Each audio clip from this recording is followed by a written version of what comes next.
Kumpay ta Shakti mangi kuan may kabel. Ano boss?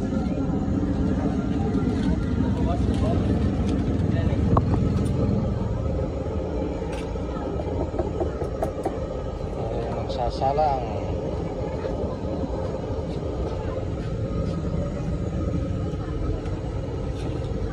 Ngayon na pa yung bulwak ng mantika, huwag muna nating ituloy. Initin muna natin konti.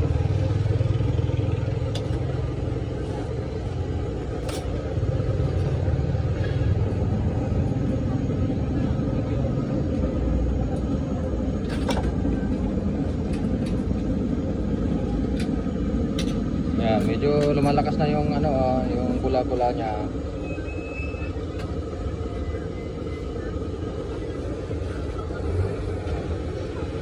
Lumamig kasi yung mantika eh.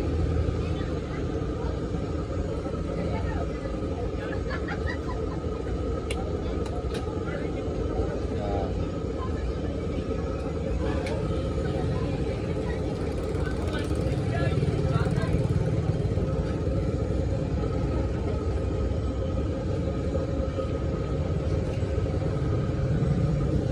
Tuloy-tuloy na natin.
I-report ko lang sa inyo ang aming sale para mayroon po kayong pagbabatayan. Ito po ay hindi ko po ipinagyayabang.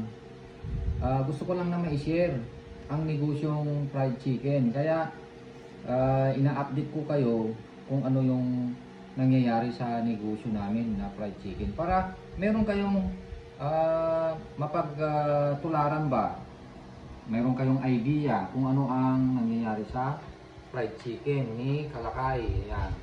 So ito po yung ating sale. Ayan po mga Kalakay, ganito po ako nagkukwenta. Ayan. Kung titignan ninyo ay parang hindi nyo maintindihan. Ako lang siguro nakakaintindi. Pero ipapaliwanag ko ng kaunti. Ito Yan, yan yung date, tsaka yung pwesto, ito, oh, wet. Ibig sabihin yan ay wet market dito sa aming bayan. Ang nagtinda ay ito. Yan ang pangalan. Yan, meron siyang katulong dyan, yung aking anak. So, yung gross nila ay ito. Ito yung gross nila, oh. 42,050. Yan yung gross. Yan yung gross, 42,050. Yan, may bali sila. Ganyan. Ito yung big, 25 pesos each. Ito yung small, 10 pesos each. Ito yung chicken skin. So, ganyan po ako nagkukwenta. So, all in all, ito yung gross. So, minus na yung mga expenses. May bali sila. Tapos yung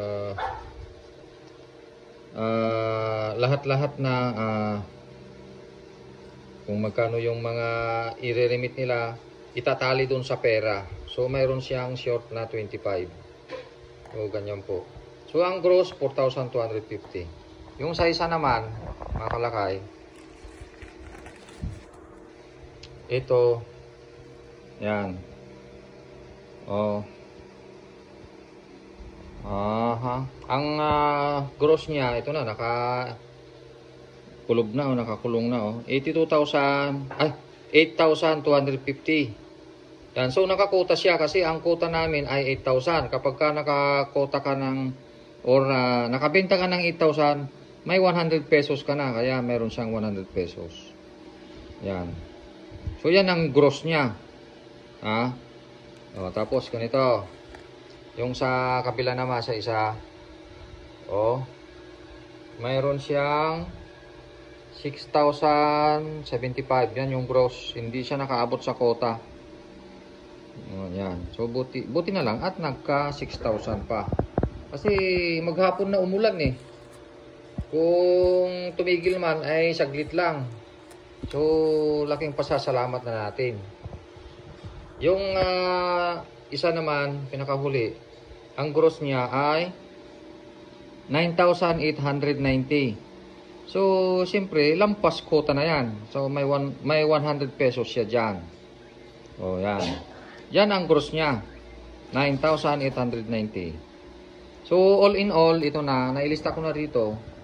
Ang gross natin ngayon, mga kaibigan, 28,465. Yan yung kabuuan ng ating benta, mga kalakay.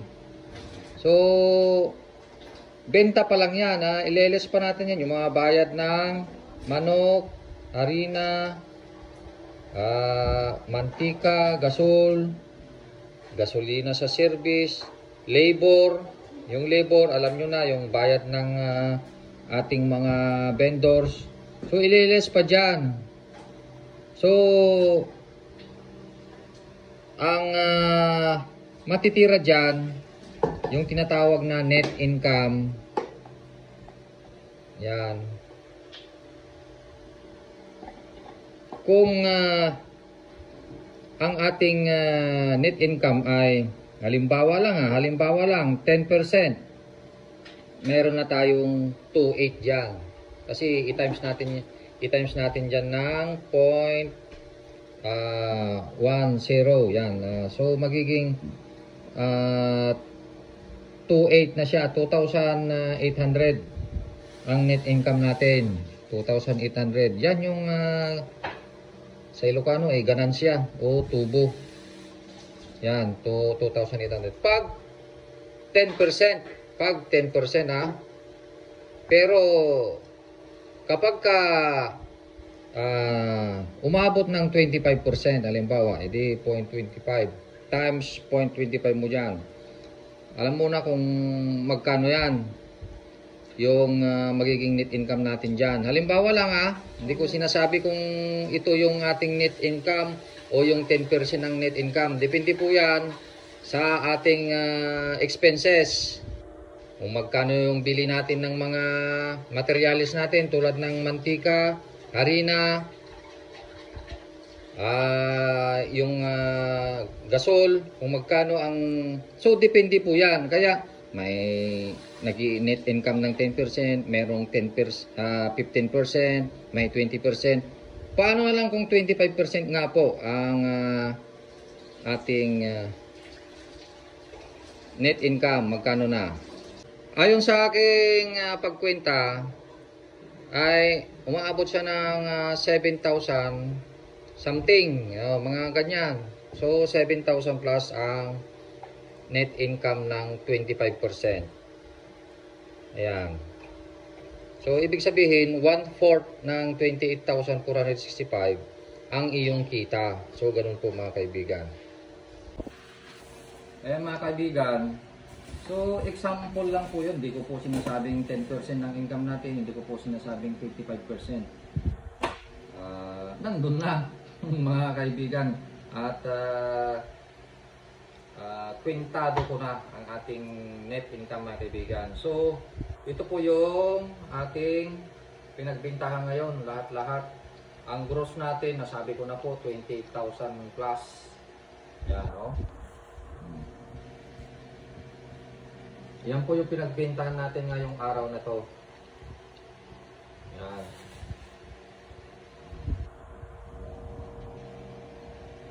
Baka may magtatanong po kung ilang pwesto po ito. 4 na pwesto lang po ito.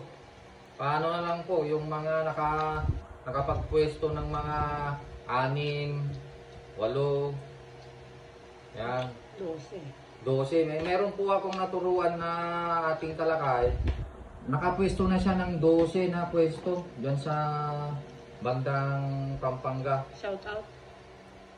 Kaya shout out sa kanya. Si Caprito. Si Caprito. Shout out sa kanya. Shout out sa iyo, Caprito, dahil magaling ka. Dinampasan mo pa si Calpo TV. Naka 12 na pwesto na siya. Yan.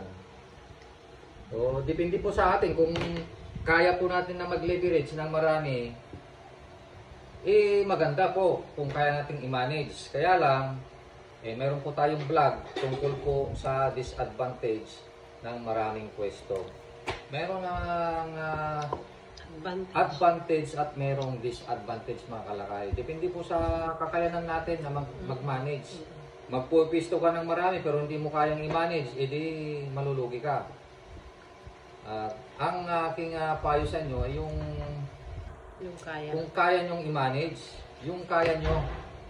Halimbawa, 2, 3, yung pahahagdan ba? Yung, hindi yung pabigla-bigla. Pag pabigla-bigla tayo, baka tayo naman ang mabigla na ma-bankrupt mga kaibigan. Marami na pong ganito sa amin, dito sa lugar namin. Na inggit kay Calpo TV. Marami na sila na tinularan, nagpwesto ng 5, 6 na pwesto kaagad-agad. Hindi nila alam na maraming factors ang pagninegosyo ng fried chicken na pwede kang malugi mga kaibigan. So yan po ang ating update sa negosyo natin August 27 at linggo. Okay, maraming salamat. Bye-bye. May order naman daw. May order? Order po kayo. May order na naman tayo sa Shopee mga kaibigan. Okay, bye-bye.